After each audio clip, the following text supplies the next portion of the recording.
As Ukraine hammers Russia's critical energy market that funds Putin's war, Russia has turned to China for financial help. But the real geopolitical shift is happening in the silos and the shipyards. China has embarked on the most rapid, opaque nuclear arsenal build-up in history.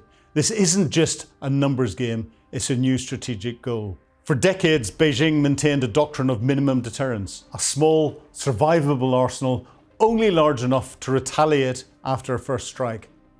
That is gone.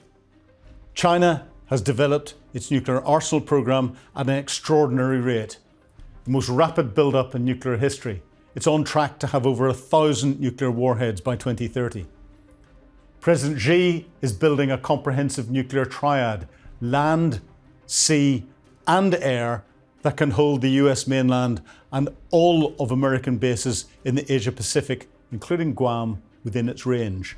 And we often look at the world from a different perspective, but when we look at it staring down at the North Pole, we can see the distances and how they're much smaller than we think of as we go round the outside of the world. China's secretive rocket force is rapidly expanding and has test launched more ballistic missiles than the rest of the world combined. With bases located in strategic positions across China, the People's Liberation Army nuclear deterrence program has targets across the Korean Peninsula, Japan, Taiwan, and the US mainland. Massive new silo fields which hold and launch intercontinental ballistic missiles have been built in the north of China. Guess where they're targeting? In a giant game of nuclear whack-a-mole, ICBMs are moved from silo to silo. This shell game is to keep the US guessing as to which silos are active.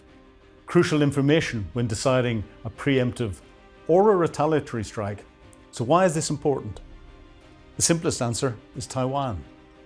This arsenal is intended to act as a nuclear shield, a high-end deterrent intended to prevent the US from intervening in a contingency over the island. It forces the US to divert resources to contain two nuclear pairs simultaneously.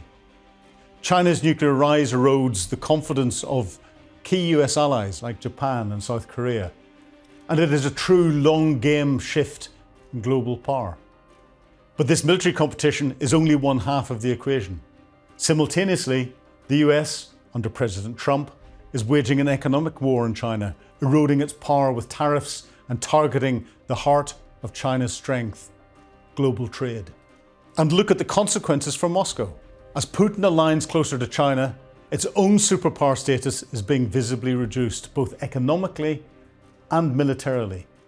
China is the rising strategic power, and Russia the fading, unpredictable partner.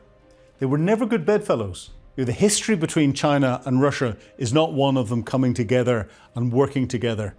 It's all, from each perspective, what's in it for me.